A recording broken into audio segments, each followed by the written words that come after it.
La revista española de Sociología acaba de publicar un artículo en el que hablo sobre la cuestión de si los planes de estudio de sociología están respondiendo a las necesidades y los retos que los estudiantes experimentarán una vez que terminen el grado.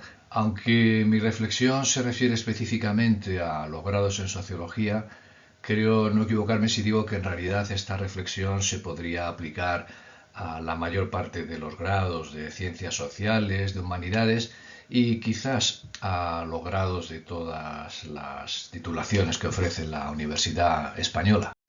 Bien, en el artículo primero presento un panorama de cómo está distribuido los grados de sociología en la Universidad Española.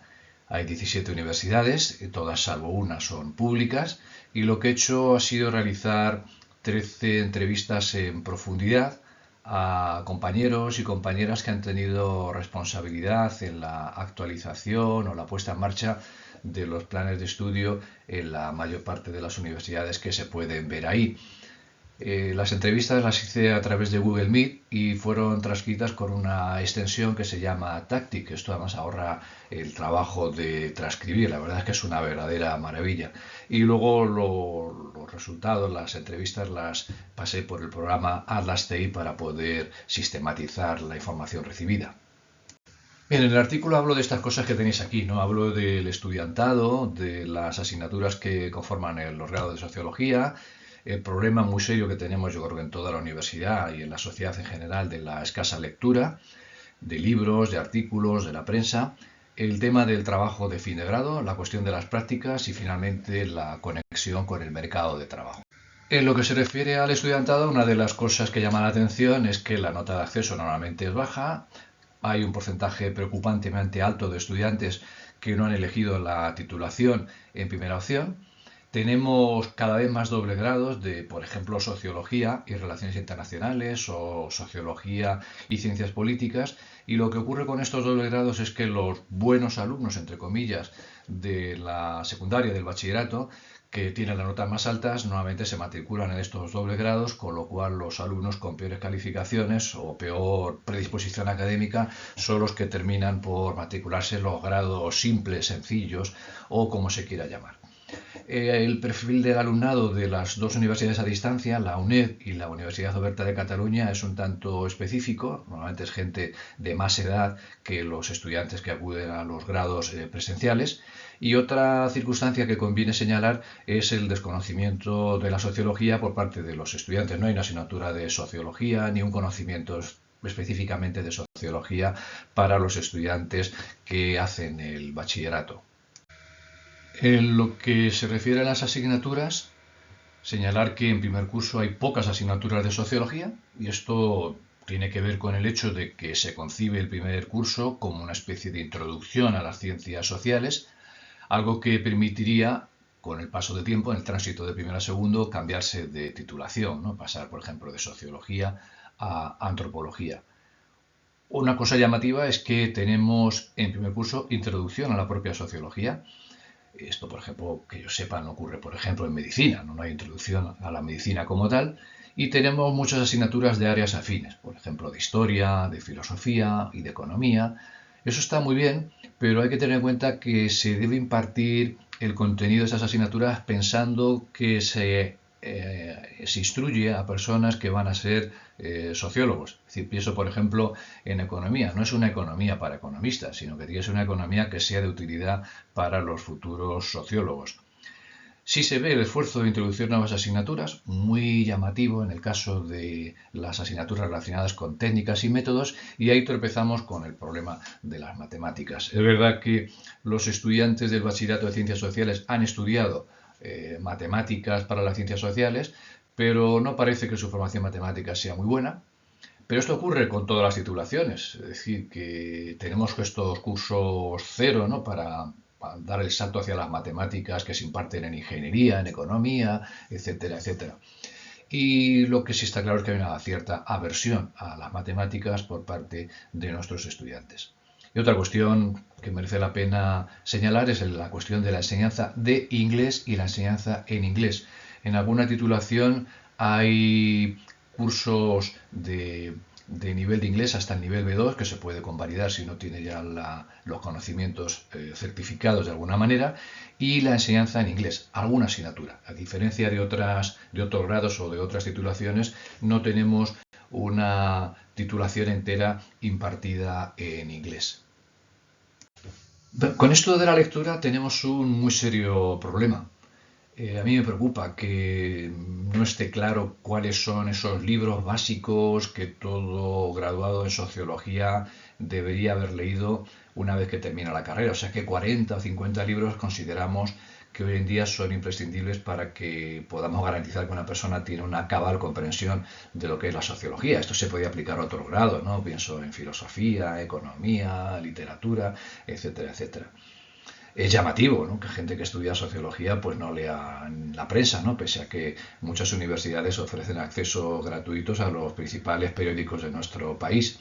Es verdad que a veces en los programas se ven bibliografías que son simplemente inabarcables, ¿no?, con una proliferación de libros, de lecturas, que hacen que sea imposible que los estudiantes lo lean. Por eso digo que convendría ponerse de acuerdo en cuáles son esos libros fundamentales que consideramos que todo el mundo debe haber leído. Quizá la solución sería crear también una asignatura a la que se puede llamar club de lectura, es decir, un escenario con créditos en los que los estudiantes tuviesen tiempo para leer con sosiego y debatir entre ellos y con el profesorado.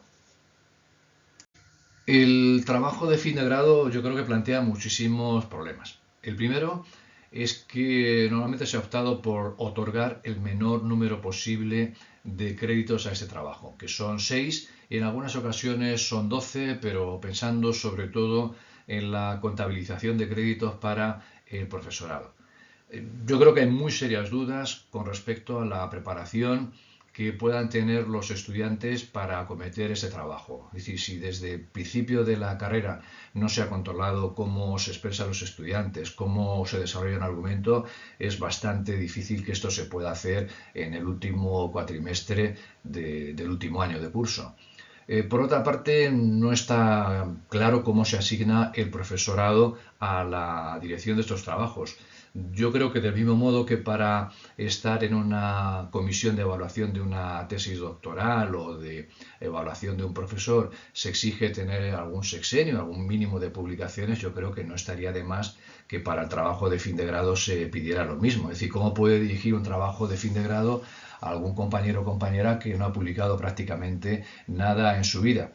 Y esto da lugar a que la evaluación sea un tanto errática. Es decir, te puedes encontrar con que hay profesores con los que se obtiene sistemáticamente un 9 o un 10 y otros con los que sistemáticamente la situación es mucho más complicada.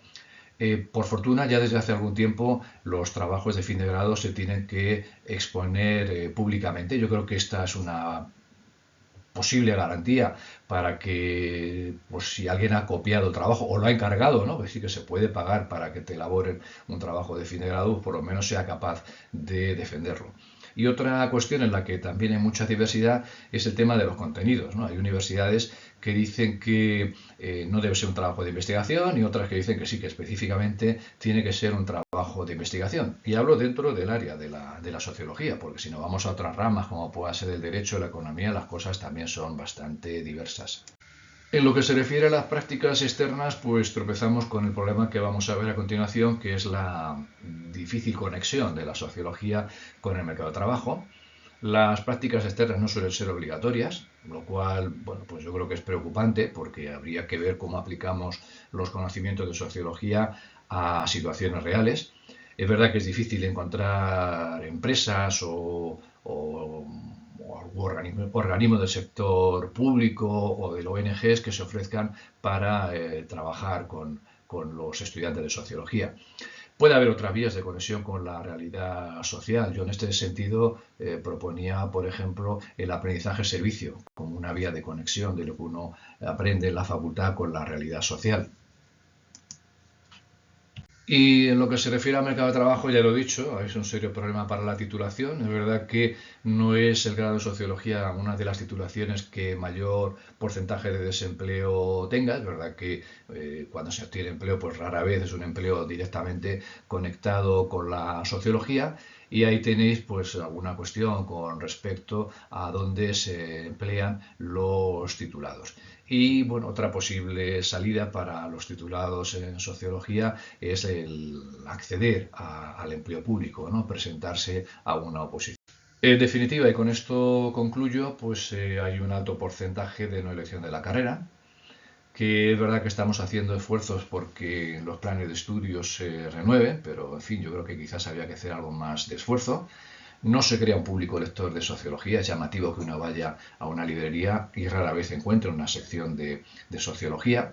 Habría que regular con mayor grado de especificidad el trabajo de fin de grado. Y finalmente, bueno, pues las dificultades que hay con lo que se refiere a las prácticas y con el mercado de trabajo. Bueno, con esto espero haber presentado con brevedad, que debería haber sido más breve, en qué consiste este artículo que he publicado.